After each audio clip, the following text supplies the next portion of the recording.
Hello guys, आज मैं आपको कराऊंगा सीटेट जैन 2024 मैथ्स का पेडागोजी पोर्शन। इससे पहले मैं इसका न्यूमेरिकल पोर्शन करा चुका हूं, तो आप एक बार जाकर वो वीडियो भी ज़रूर देखिए जो मैंने एक प्लेलिस्ट बनाकर चैनल पर अपलोड किए हैं। आज से मैं आपके लिए पेडागोजी पोर्शन की शुरुआत कर रहा हूं, जिसके 15 क्वेश्चन हमें एग्जाम में देखने को मिलते हैं। तो अगर आपने ये सारे प्रैक्टिस सेट देख लिए तो ये जो 15 नंबर है उसमें आपको सारे क्वेश्चन मिल जाएंगे। तो चलिए हम क्वेश्चन स्टार्ट करते हैं। क्वेश्चन नंबर 1 हमें दिया है, आकृतियों के निम्नलिखित पहलुओं में से किसका प्राथमिक स्तर से कोई संबंध नहीं है। तो हमें क्वेश्चन बड़ा ध्यान से पढ़ना है। इसमें इसने बोला है प्राथमिक स्तर, ये एक वर्ड हमें अपने माइंड में रखना है, और दूसरा नहीं है, हमें नहीं निकालना है। तो प्राथमिक स्तर हम क्या करते हैं, प्रतिरूप पैटर्न बनाते हैं, ठीक है, सममिति भी बनाते हैं, एक कोण, ऐसा कोण हम नहीं बनाते हैं, और चौपड़ भी हम बनाते हैं, ठीक है। तो ऑप्शन नंबर बी इस क्वेश्चन का आंसर होगा। तो वीडियो को लास्ट तक जरूर देखिएगा और वीडियो को लाइक कीजिएगा, शेयर कीजिएगा और चैनल को सब्सक्राइब जरूर कीजिएगा। नेक्स्ट क्वेश्चन हमें दिया है, राष्ट्रीय पाठ्यचर्या की रूपरेखा जो एनसीएफ 2005 के अनुसार प्राथमिक स्तर पर गणित शिक्षण का उद्देश्य निम्नलिखित में से कौन सा नहीं है। हमें नहीं है ढूंढना है ना, तो इसमें ऑप्शन देखते हैं। हमें डी ऑप्शन दिया है, तर्क संगत विचारों को प्रोत्साहित करना, तो ये तो सही है। ऑप्शन नंबर सी देखते हैं, समस्या समाधान और समस्या प्रस्तुत करने के कौशल को प्रोत्साहित करना, ये भी ठीक लग रहा है हमें।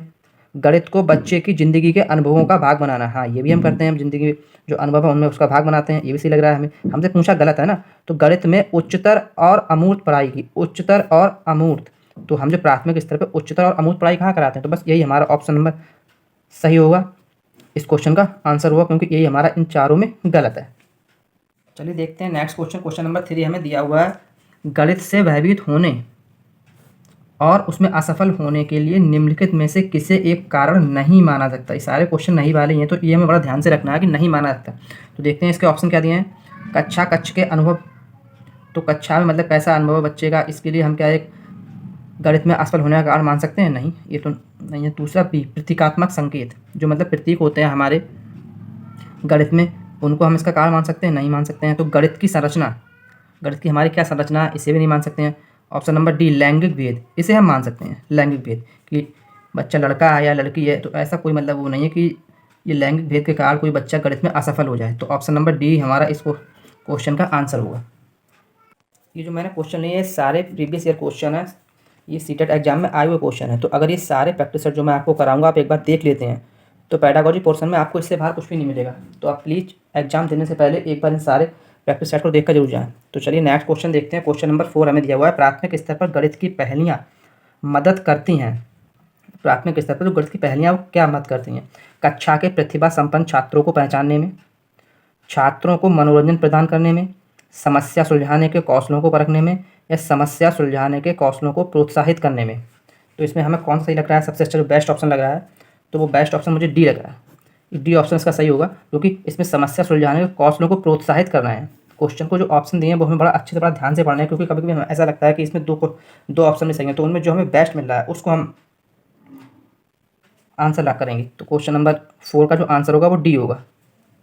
नेक्स्ट क्वेश्चन हमें दिया गया है, क्वेश्चन नंबर 5, गणितीय संरचना उल्लेख करता है। क्या उल्लेख करता है, हम इसके ऑप्शन देखते हैं। गणितीय विचारों को समाहित और संगठित करने की क्षमता, ठीक है। बी ऑप्शन दिया है, समस्याओं को सुलझाने की क्षमता। सी ऑप्शन दिया है, गणित प्रश्नोत्तरी में भाग लेने की क्षमता। और डी दिया है, गणित के कक्षा कक्ष में बोलने की क्षमता।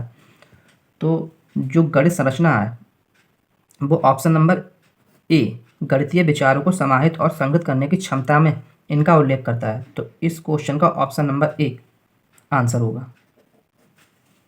नेक्स्ट क्वेश्चन हमें दिया हुआ है, यदि एक छात्र पूर्णांकों, भिन्नों, दशमलव और संख्याओं पर चारों आधारभूत संक्रियाएं, तो हमारी 4 आधारभूत मैथ की संक्रियाएं, गणित की संक्रियाएं कौन कौन सी होती हैं वो आपको बताऊंगा। पहली जोड़, घटाना, भाग और गुणा, ये 4 हमारी आधारभूत संक्रियाएं होती हैं। तो उसने क्या पूछा है कि चारों आधारभूत संक्रियाएं संपन्न करने में समर्थ तो वह है विभाजनात्मक अवस्था में, उपादान अवस्था में, संक्रियात्मक अवस्था में, या परिणामात्मक अवस्था में, ठीक है। तो इसमें इसने संक्रियाएं बोली हैं, तो संक्रियाएं हमारी जब वो सॉल्व कर रहा है तो वो किस अवस्था में होगा, वो संक्रियात्मक अवस्था में होगा। ऑप्शन नंबर सी इस हमारे क्वेश्चन का आंसर होगा। नेक्स्ट क्वेश्चन हमें दिया है, गणित ज्ञान का निश्चित तथा ठोस आधार होता है। यह कथन गणित की किस प्रकृति को इंगित करता है, गणित की किस प्रकृति को बताता है। तो इसने ऑप्शन में दिया कि कठिन, आलंकारिक, तार्किक और या फिर आलोचनात्मक। तो मैं आपको बताना चाहूँगा जो गणित होता है वो गणित की प्रकृति तार्किक होती है, कैसी होती है? तार्किक। क्यों होती है? क्योंकि गणित में ज़्यादातर हम जो भी करते हैं कॉन्सेप्चुअल क्वेश्चन करते हैं, इसमें संक्रियात्मक भी होता है, लेकिन जो इसकी प्रकृति होती है वो हम तार्किक मानते हैं। तो ऑप्शन नंबर सी इस क्वेश्चन का आंसर होगा। अगर आपको कभी भी मिलता है तार्किक, तो आप उस ऑप्शन में तार्किक ही उस ऑप्शन को सिलेक्ट करें, क्योंकि जो तार्किक है वही इसका बेस्ट आंसर होता है।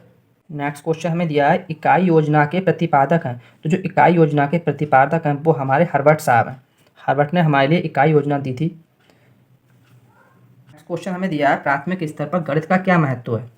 तो जो गणित है हमारा वो सांस्कृतिक नहीं होता है, सामाजिक भी नहीं होता है, धार्मिक भी नहीं होता है, लेकिन मानसिक होता है, क्योंकि गणित एक तर्क का विषय है। इसमें बच्चों की मानसिक शक्ति का विकास होता है। तो ऑप्शन नंबर डी हमारा इस क्वेश्चन का आंसर होगा। नेक्स्ट क्वेश्चन हमें दिया है एल्गोरिदम बच्चों में नहीं विकसित कर सकते हैं। या एल्गोरिदम जो है मतलब एक कॉन्सेप्ट होता है, जैसे हमारा यूट्यूब है वो एल्गोरिदम पे ही काम करता है। तो वहाँ हमारा सूत्र मिलता है, ज्ञान भी मिलता है, तर्क समाज भी मिलता है, लेकिन जो रटना है ये एल्गोरिदम में नहीं होता है। तो इस क्वेश्चन का जो आंसर होगा वो हमारा यही होगा, रटना। क्वेश्चन नंबर 11 हमें दिया हुआ है बच्चों में गोलाई की अवधारणा, किसकी? गोलाई की अवधारणा धीरे धीरे विकसित होती है। तो इसमें विशिष्टीकरण से, मूर्त और अमूर्त से, व्यापीकरण से, या फिर कोई भी नहीं। तो यहाँ पे जो इसका ऑप्शन नंबर बी होगा वो इसका आंसर होगा, क्योंकि बच्चों में गोलाई नहीं बन किसी भी आकृति की जो आकार की अवधारणा है वो मूर्त और अमूर्त से ही विकसित होती है। तो ऑप्शन नंबर बी जो होगा वो हमारा इस क्वेश्चन का आंसर होगा। नेक्स्ट क्वेश्चन में क्वेश्चन नंबर 12 हमें दिया हुआ है एनसीएफ 2005 के अनुसार गणित पठन होना चाहिए कैसा। तो एनसीएफ में कभी भी कुछ भी बोला है वो हमारा बालक के लिए बोला है। तो हमें यहाँ से सिंपल सा आंसर मिल जाएगा बालक केंद्रित, क्योंकि एनसीएफ 2005 में जो गणित का पठन की में बताया है वो बालक केंद्रित है, शिक्षा बताइए वो बालक केंद्रित हो, ना कि अध्यापक केंद्रित नहीं हो और पाठ्य पुस्तक आधारित नहीं हो। तो ऑप्शन नंबर ए जो होगा हमारा इस क्वेश्चन का आंसर होगा। नेक्स्ट क्वेश्चन हमें दिया है एनसीएफ 2005 मानता है कि गणित में सोचने एवं तर्क का एक निश्चित तरीका निहित है। तो नीचे दिए गए कथनों में से वह कथन चुनिए जो उपर्युक्त सिद्धांत को पालन नहीं करता है, ये हमें बताना है। तो ऑप्शन नंबर ए इसने हमें दिया है आंकिक प्रश्नों को हल करने के लिए छात्रों को निर्धारित सूत्र बताना, पाठ्य पुस्तकों में प्रस्तुत सामग्रियों के लिखने का तरीका। ऑप्शन नंबर सी दिया है कक्षा के लिए चुने गए क्रियाकलाप एवं अभ्यास, और डी दिया है उसे पढ़ाने की विधि। तो इसमें ऑप्शन नंबर ए जो होगा वो इसका आंसर होगा। क्यों होगा? क्योंकि किसी भी प्रश्न को हल करने के लिए सूत्र याद कर लेना या सोचने एवं तर्क का एक निश्चित तरीका नहीं होता है। तो ऑप्शन नंबर ए जो होगा वो हमारा इस क्वेश्चन का आंसर होगा। तो चलिए सॉल्व करते हैं नेक्स्ट क्वेश्चन। क्वेश्चन नंबर 14 जो हमें दिया है एनसीएफ 2005 के अनुसार स्कूल में गणित शिक्षा का संकीर्ण उद्देश्य है। क्या पूछा? उद्देश्य है। मैंने यहाँ पे ज़्यादा से ज़्यादा क्वेश्चन एनसीएफ से ही डाले हैं, क्योंकि एनसीएफ 2005 एक इंपॉर्टेंट टॉपिक है सीटेट के लिए। इससे काफ़ी सारे क्वेश्चन हमें सीटेट में देखने को मिलते हैं, तो मैंने मोस्टली क्वेश्चन इसमें एनसीएफ से ही लिए हैं। तो चलिए इनके ऑप्शन देखते हैं। ऑप्शन नंबर ए हमें दिया रैखिक बीजगणित से संबंधित दैनिक जीवन की समस्याओं की शिक्षा, बी दिया है संख्यात्मक कौशलों का विकास, सी दिया है बीजगणित पढ़ाना, और डी दिया है परिकलन व मापन पढ़ाना। तो ऑप्शन नंबर बी है वो हमारा इस क्वेश्चन का आंसर होगा, ए नहीं होगा। ऑप्शन नंबर बी होगा इस क्वेश्चन का आंसर, संख्यात्मक कौशलों का विकास। नेक्स्ट क्वेश्चन हम देखते हैं क्वेश्चन नंबर 15 जो हमारा इस प्रैक्टिस सेट का लास्ट क्वेश्चन है। इसमें इसने बोला है एनसीएफ 2005 के अनुसार प्राथमिक स्तर पर संख्याओं और उन पर संक्रियाओं मात्राओं का मापन आदि का शिक्षण क्या करता है? गणित शिक्षण के उच्च उद्देश्य को पूरा करता है। ये हमें थोड़ा सही लग रहा है। बच्चे की चिंतन प्रक्रिया के गणितीयकरण के उद्देश्य को पूरा करता है, नहीं। महत्वपूर्ण गणित शिक्षण उद्देश्य को पूरा करता है, ये भी नहीं होगा। गणित शिक्षण के संकीर्ण उद्देश्य को पूरा करता है। यहाँ पर एक शब्द आया संकीर्ण, तो हमारा ऑप्शन नंबर डी जो होगा वो इस क्वेश्चन का आंसर होगा। ठीक है, ऑप्शन नंबर डी इसका जो बेस्ट आंसर है। तो आज के लिए इतना ही, मिलते हैं नेक्स्ट वीडियो में। थैंक्स।